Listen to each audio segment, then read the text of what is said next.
Hoy vamos a hablar de la primera gran ofensiva terrestre de Estados Unidos en la Segunda Guerra Mundial.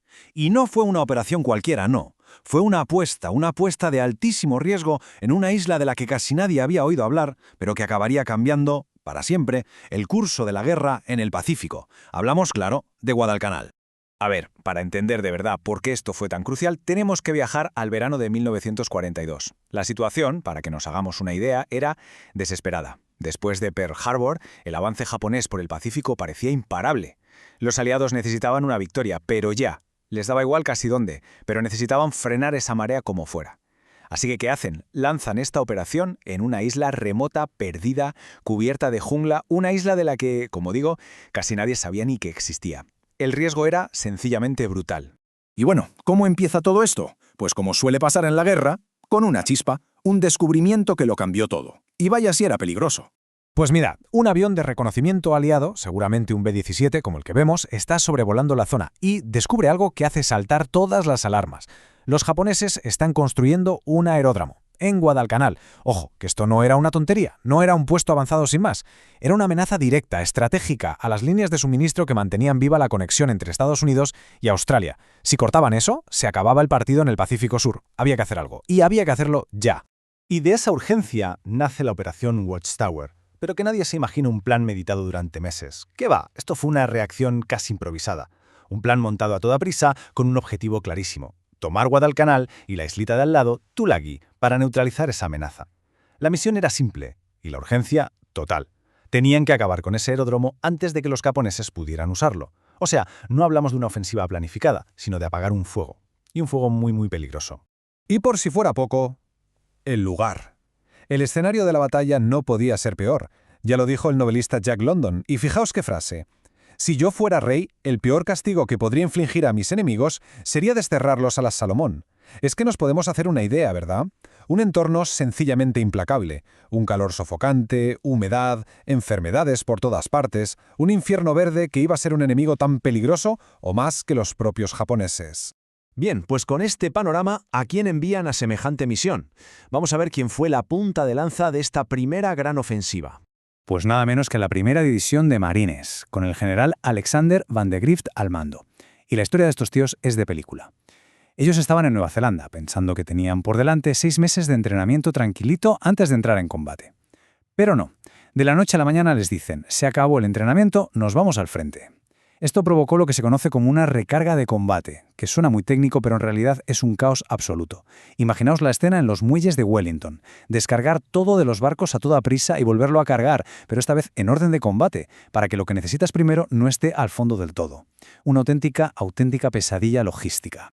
Y claro, con ese caos, ¿qué pasó? Pues esta es la cruda realidad. Se llevaron lo esencial, claro, los soldados, la artillería ligera, comida para unos 60 días, pero por las prisas, por la falta de espacio, se dejaron en tierra cosas que eran, vitales. Su artillería pesada, casi todos los camiones, ropa de repuesto y, lo más grave, atención a esto, munición para solo 10 días de combate. 10 días. O sea que se estaban metiendo en la boca del lobo con lo opuesto, básicamente. Venga, vamos al lío. Al desembarco. Porque aquí la cosa se pone interesante. Las experiencias en las distintas islas fueron, como la noche y el día. Esto creó una situación súper incierta desde el primer momento. El día clave fue el 7 de agosto de 1942. Y el contraste fue brutal.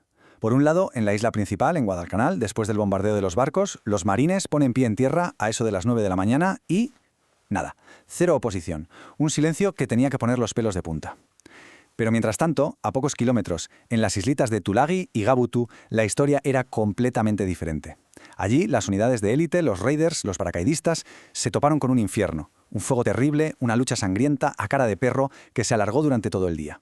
Y estas imágenes lo resumen a la perfección, ¿verdad? Por un lado, Guadalcanal, un desembarco de libro, casi un paseo. Y por el otro, Gabutu, la isla hecha humo, arrasada por los combates. Dos mundos distintos. Dos batallas que no tenían nada que ver la una con la otra, ocurriendo al mismo tiempo, a tiro de piedra. Y claro, todo esto tuvo un coste humano.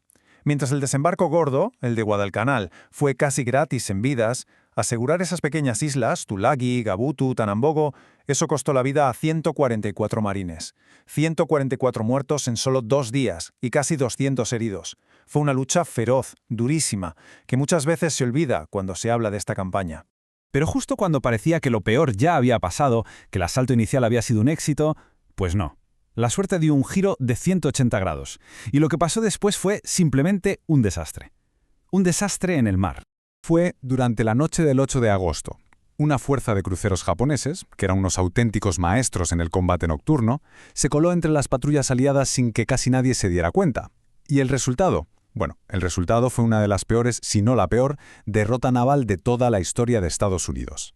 Es que las cifras de esa batalla, la batalla de la isla de Savo, son para echarse a temblar. Los aliados, 4 cruceros pesados hundidos, casi 1.300 marineros muertos. Y los japoneses, ni un solo barco hundido, y menos de 200 bajas. O sea, no fue una derrota, fue una paliza en toda regla. Y las consecuencias, claro, iban a ser inmediatas y terribles. Aquella derrota en el mar provocó un efecto dominó. Lo primero, el almirante que mandaba los portaaviones, con un miedo lógico a perder sus naves, que eran oro puro, retira la cobertura aérea. ¿Qué pasa entonces? Que sin aviones que los protejan, los barcos de transporte, los que llevaban los suministros, tienen que salir pitando de allí. Y el resultado final de todo esto es que la primera división de marines se queda tirada, sola y abandonada en Guadalcanal. Así, de repente, la misión cambió por completo. Ya no se trataba de conquistar nada. Ahora, el único objetivo era sobrevivir. Estaban solos, completamente solos en la isla. Y cuando digo solos, quiero decir solos y con lo opuesto. La huida de los barcos les dejó en una situación, complicadísima. Tenían comida para 17 días, munición para 4 días de combate, y nada de herramientas pesadas, ni ropa de repuesto, ni sacos de dormir, nada. El desabastecimiento era total y absoluto. El golpe se notó al instante, claro. Las raciones se cortaron. Solo 2 comidas al día. Los hombres tuvieron que empezar a fumar los cigarrillos japoneses que encontraban, que debían de ser terribles, y a comer lo que pillaban, arroz y pescado capturado a los japoneses.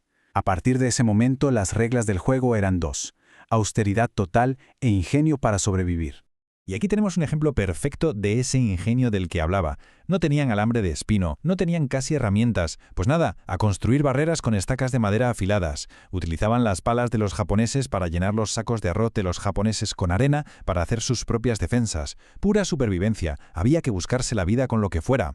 Pero ojo, porque a pesar de todo, a pesar de estar aislados y con el agua al cuello, habían conseguido el premio gordo, el objetivo principal de toda la invasión, el aeródromo. De hecho, lo terminaron de construir usando equipo japonés que habían capturado. Y el 12 de agosto lo declararon operativo y le pusieron nombre, Henderson Field. Así que, a pesar del desastre, el premio lo tenían ellos, al menos de momento. Y en medio de toda esta desesperación, el general Van de Grift, el jefe, hace algo que es extraordinario. El 11 de agosto, solo 2 días después de que la flota les dejara tirados, reúne a sus oficiales y se hace esta foto. Y esto no fue un capricho, ni mucho menos. Fue un gesto de liderazgo brutal, muy bien pensado. El propio Van de Grift lo contó después. Dijo algo como que el impacto de ver desaparecer los barcos estaba destrozando la moral del mando. Así que ordenó hacer la foto, según sus palabras, como un dispositivo para la moral. Quería que sus hombres le vieran tranquilo, confiado. Quería transmitirles que no solo iban a sobrevivir, sino que algún día mirarían esa foto y recordarían ese momento. Y esto nos lleva a la pregunta clave. La pregunta que lo definiría todo en los siguientes meses de combates salvajes. Allí estaban, aislados, con suministros para un suspiro y con un enemigo que iba a volver con todo para recuperar lo que era suyo. La gran pregunta era, ¿serían capaces los marines de aguantar? ¿Podrían conservar ese aeródromo que tanto les había costado ganar?